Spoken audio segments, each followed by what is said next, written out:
Bien-aimés, que Dieu vous bénisse.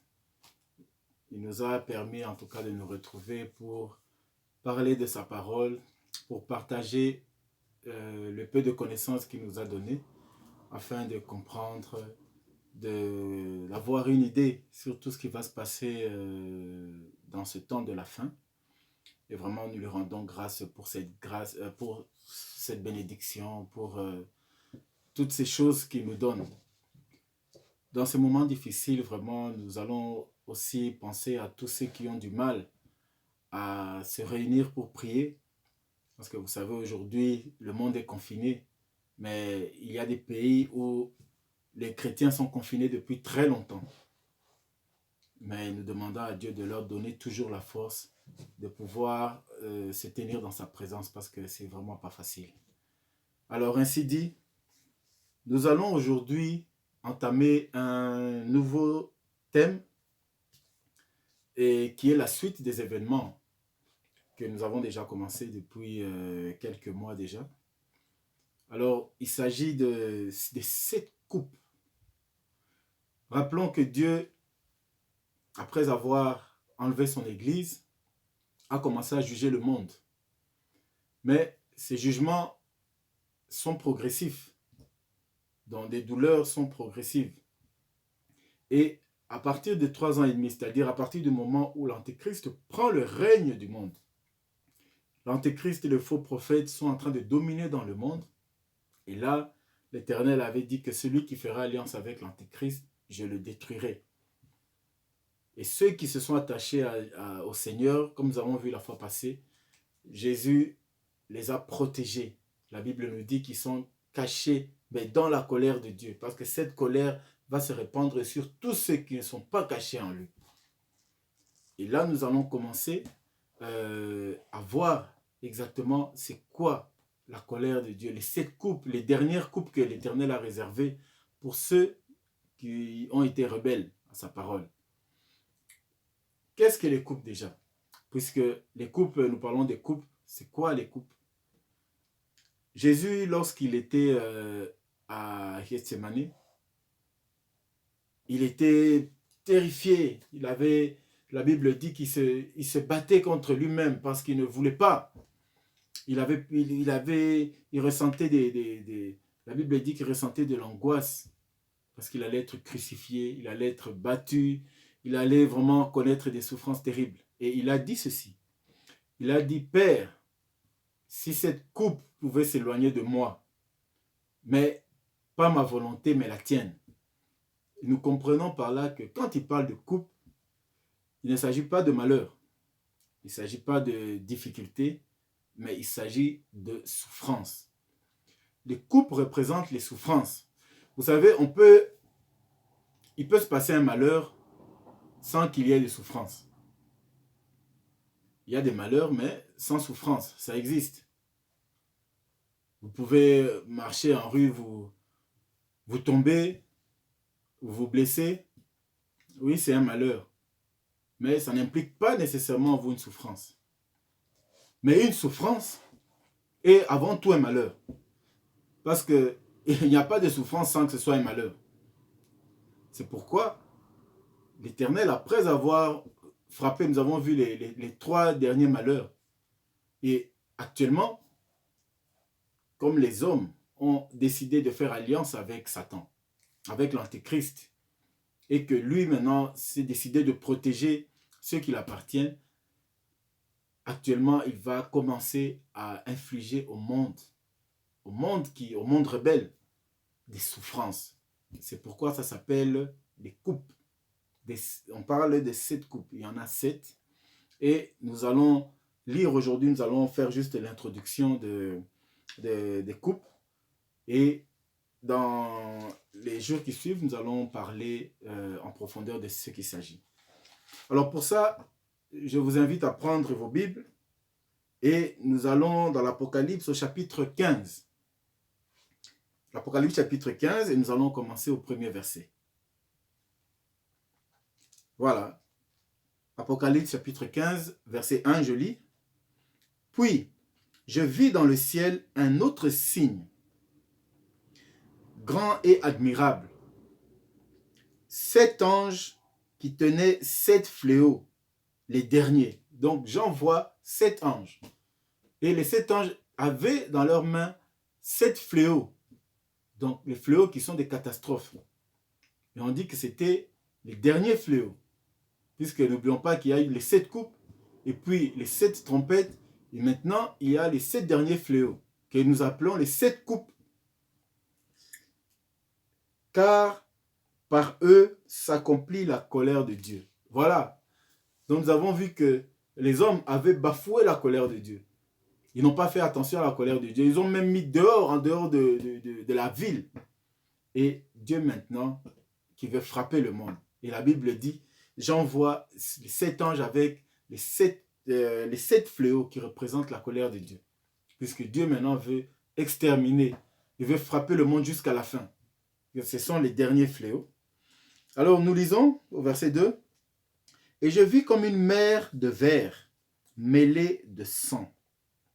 Et ceux qui avaient vaincu la bête et son image et le nombre de son nom, debout sur la mer de verre ayant des harpes de Dieu. Cette mer de verre, nous avons déjà parlé, nous avons déjà vu devant le trône. Il y a comme une mer de verre. Et d'ailleurs, c'est là où se trouvaient ceux qui étaient enlevés.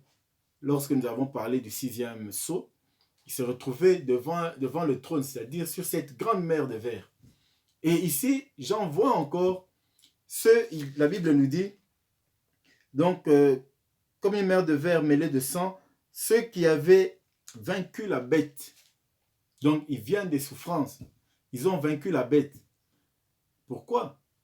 Mais ce qui est bizarre, généralement, nous savons que lorsque l'on meurt, on va dans le lieu de repos et ce n'est que le jour de l'enlèvement de l'Église que nous allons nous retrouver maintenant devant le trône de Dieu. Puisque nous serons changés, nous allons revêtir ce qu'on appelle le corps de gloire. Mais ici ce n'est pas la même chose. Les âmes, après l'enlèvement de l'Église, il n'y aura plus un deuxième fait. Il y aura l'enlèvement, mais il y aura ce qu'on appelle la résurrection, mais ça ne sera plus l'enlèvement de l'Église. Donc, le lieu de repos qu'il y avait avant n'est plus. Maintenant, tous ceux qui vont mourir durant le temps de l'Antichrist, qui seront tués pour le nom de Jésus-Christ, automatiquement, ils vont se retrouver changés avec le corps de gloire. Ils vont se retrouver directement devant le trône de l'Éternel. C'est pourquoi la Bible ne nous parle plus d'un lieu de repos. Il n'y a plus de lieu de repos. Parce que tous ceux qui étaient dans le lieu de repos ont été changés. Ils sont maintenant avec le Seigneur Jésus. Et celui qui meurt à partir de ce moment, quand l'Antéchrist va régner, tous ceux qui vont garder la parole de Dieu, qui vont accepter de mourir, parce que comme nous avons lu, la Bible nous dit que le seul moyen maintenant, c'est de mourir, de tenir ferme jusqu'à la mort.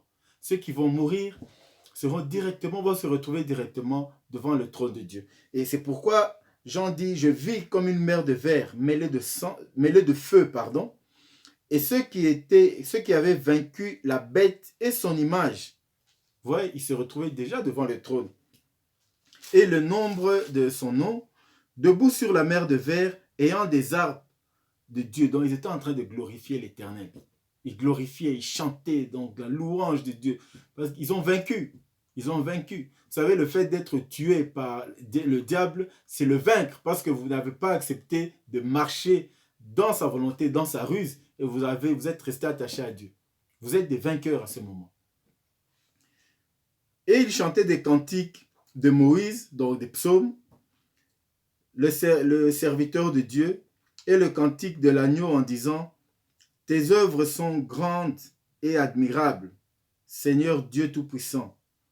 Tes voies sont justes et véritables, Roi des nations. » Donc, ce sont des cantiques pour adorer Dieu. Et, qui ne craindrait, Seigneur, et ne glorifierait ton nom, car seul tu es saint, et toutes les nations viendront et se prosterneront devant toi, parce que tes jugements ont été manifestés. Voilà, ce sont des cantiques de louange. Après cela, je regardais, et le temple du tabernacle et du témoignage fut ouvert dans le ciel. Vous voyez qu'à chaque fois qu'il y a des louanges dans le ciel, il y a le tabernacle, le temple de Dieu qui s'ouvre. Donc, le cœur de Dieu s'ouvre toujours à travers des louanges. C'est pourquoi il est très important de louer Dieu. Il est important de glorifier Dieu. Et ça, c'était le secret de David. La Bible dit que David était tout le temps dans la louange. Et malgré les difficultés qu'il avait eues, il a dit que jamais Dieu ne l'avait abandonné. Parce que David était tout le temps dans l'adoration, dans la louange. Et ce secret, nous devons le savoir nous aussi. Parce que jusqu'à aujourd'hui, ça n'a pas changé. Lorsque nous sommes dans l'adoration, il y a des choses extraordinaires qui se font. Des miracles se font dans l'adoration. Des guérisons, beaucoup de choses. Parce que Dieu aime l'adoration. Il aime les louanges. Dieu, il séjourne dans l'adoration. C'est pourquoi vous voyez à chaque fois qu'il y a des louanges, le temple de Dieu s'ouvre. Mais cette fois-là, le temple de Dieu s'ouvre et qu'est-ce qui sort du temple? Qu'est-ce que j'en vois? Donc, après cela, je regardais le temple du tabernacle et du témoignage fut ouvert dans le ciel, et les 7 anges qui tenaient les 7 fléaux sortirent du temple. Alors il a vu maintenant sortir les anges qui tenaient les fléaux, revêtus d'un lin pur, donc de la purification. Ils sont purifiés, ils sont purs. La colère de Dieu, c'est une colère qui est pure. Pourquoi? Parce que il a averti. Il le fait avec justice. Cette colère s'abat sur le monde avec justice parce que les hommes l'ont rejeté, les hommes ont refusé d'écouter sa parole. Et c'est pourquoi la Bible dit que les anges qui tenaient sa colère étaient revêtus de l'impur. Pourquoi? Parce que cette colère, elle est juste, elle est véritable. Éclatant et ayant des ceintures d'or autour de la poitrine. Et l'un des 4 êtres vivants donna aux 7 anges 7 coupes d'or. Alors voilà maintenant qu'ils ont. Ils ont d'abord les fléaux et puis on les donne 7 coupes dans lesquelles ils vont mettre des fléaux. Donc vous comprenez, donc je relis, et le temple fut pardon. Et l'un des 4 êtres vivants donna aux anges, aux 7 anges, 7 coupes d'or, pleines de la colère de Dieu qui vit au siècle des siècles. Alors voilà qu'ils ont maintenant, ces anges sont prêts à aller déverser la colère de Dieu sur la terre. Parce que je rappelle que Dieu a déjà placé ceux qui ont gardé sa parole en lui, dans sa cuve, la cuve de sa colère. Et sa colère va se répandre maintenant sur tous ceux qui n'ont pas voulu marcher dans sa volonté et qui ont voulu marcher dans le chemin, dans la volonté du diable et de la bête. Et le temple fut rempli de fumée à cause de la gloire de Dieu et à cause de sa puissance. Vous savez, Dieu, il est tellement puissant que la Bible nous dit que Moïse, quand ils ont inauguré le tabernacle, la gloire de Dieu est descendue dans le tabernacle. Le tabernacle était rempli de la gloire que personne ne pouvait entrer. C'était impossible d'entrer, tellement que la gloire était grande. Vous savez, quand la gloire est grande, on ne peut même pas supporter le poids de cette gloire. C'est pourquoi la Bible nous dit que nous devons toujours rendre gloire à Dieu. Il y a des gens qui aiment s'approprier de la gloire, mais le problème c'est que lorsqu'on s'approprie de la gloire, à un moment, ça devient lourd pour nous. On n'arrive plus à supporter. C'est comme ça que vous verrez, il y a beaucoup d'artistes, à cause de la gloire, d'autres se sont drogués pour trouver un autre moyen de pouvoir s'échapper de cette gloire. D'autres, carrément, leur vie devient insupportable. Pourquoi? Parce qu'ils ont cherché la gloire, ils ont trouvé la gloire, ils n'arrivent pas à supporter. Alors ça, ce n'est que la gloire du monde. Dieu, c'est lui qui peut supporter la gloire. C'est à lui que revient la gloire. C'est pourquoi la Bible dit toujours qu'on doit rendre la gloire à Dieu. Donc, si on nous donne cette gloire, nous prenons cette gloire, nous la rendons à Dieu. C'est lui seul qui est digne de porter cette gloire. Et ici, la Bible dit qu'il avait rempli, le temple de Dieu était rempli de gloire. Et ce qui est plus surprenant, écoutez, personne ne pouvait entrer dans le temple jusqu'à ce que les 7 fléaux des 7 anges fussent accomplis. Ça, c'est terrible. Donc, Dieu remplit maintenant son temple de gloire. Il est seul dans son temple. Plus personne ne peut entrer. Aucun ange ne peut rentrer. C'est-à-dire, plus personne ne peut venir avec une doléance. Plus personne ne peut venir avec une prière. Plus personne ne peut venir avec une demande. L'Éternel avait annoncé. Il a annoncé plusieurs fois. Et maintenant, il est temps d'agir. Et il agit. Maintenant, ferme sa porte. C'est-à-dire, plus personne ne rentre dans le temple. Ça, c'est terrible. Vous imaginez l'Éternel où vous criez à lui, il n'y a plus rien qui se passe. Vous demandez, il n'y a plus de réponse. Vous priez, il n'y a plus rien qui se passe. Ceux qui sont à lui sont déjà protégés. Ceux qui n'ont pas voulu et qui ont fait alliance avec le diable, maintenant, ils vont subir leur sort. C'est pourquoi la Bible dit qu'il a fermé le temple par sa gloire. Le temple était complètement rempli. Il n'y avait même plus moyen plus personne ne pouvait rentrer jusqu'à ce que les 7 coupes soient versées sur la terre. Et nous avons déjà un cas similaire. Il a déjà fait ça une fois. C'était au temps de Noé. Nous pouvons lire dans Genèse chapitre 7, au verset 16. Nous allons voir qu'au temps de Noé, c'était la même chose. Après avoir averti le peuple pendant des années, le jour du déluge, lorsque Noé rentrait dans l'arche, les gens se sont mis à crier, à pleurer, à implorer l'Éternel, demander sa miséricorde et son pardon. Mais c'était trop tard. Lisons. C'est Genèse chapitre 7, au verset 16. J'ai lu au verset 15 d'abord. Ils entrèrent dans l'arche auprès de Noé, 2 à 2 de toute chair ayant souffle de vie. Et il entra mâle et femelle de toute chair, comme Dieu l'avait ordonné à Noé. Écoutez maintenant ce qui suit. Puis l'Éternel ferma la porte sur lui. Alors quand on lit ce texte, on a souvent l'impression que lorsque Noé est entré, les animaux sont entrés, Noé est entré avec sa femme, les enfants sont entrés, et l'Éternel a fermé la porte du bateau. Ce n'est pas de ça qu'il s'agit. Ce n'est pas ce que la Bible dit.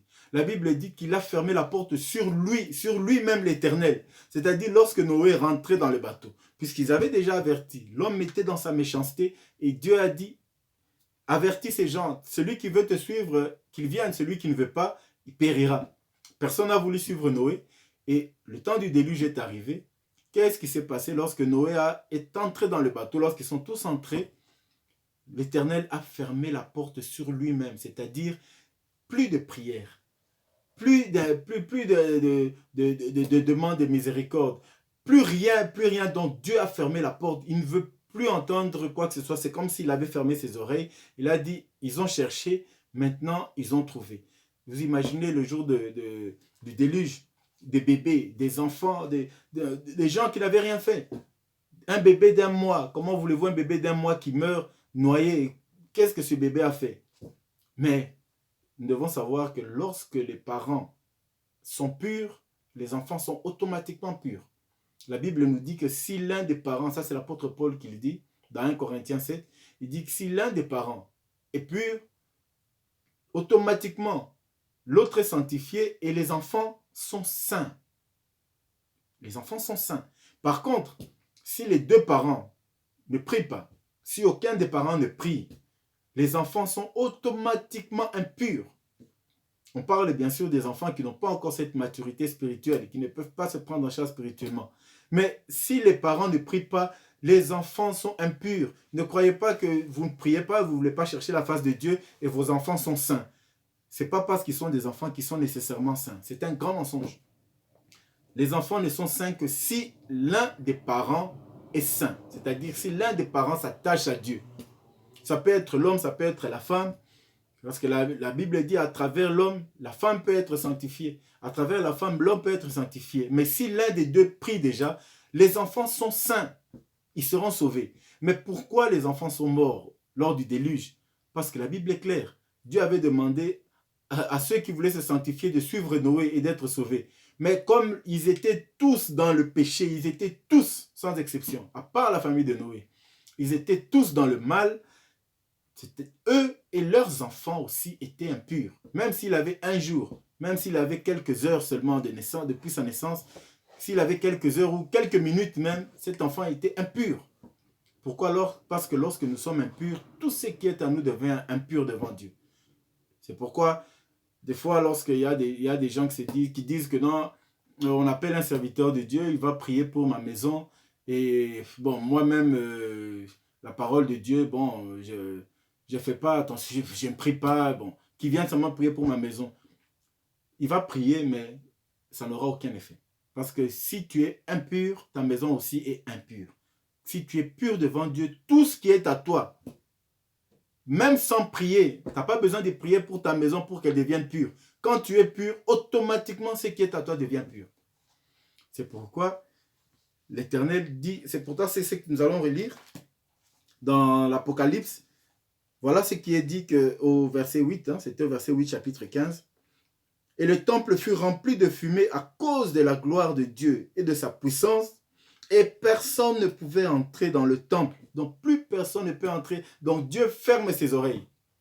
Dieu ferme ses oreilles puisqu'il ne veut plus de prières. Il ne veut plus répondre à des prières. Maintenant, c'est fini. Il ferme. La Bible dit qu'il ferme. Plus personne, donc aucun ange ne pouvait rentrer dans le temple de Dieu. Aucun ange, c'est fini. Tout est fermé. Jusqu'à ce que les 7 fléaux des 7 anges fussent accomplis. C'est-à-dire jusqu'à ce que les 7 anges aient jeté toutes les coupes, c'est-à-dire toutes les souffrances, que le monde puisse subir toutes les souffrances. Avant que le monde ait subi les 7 souffrances, Dieu ferme ses oreilles.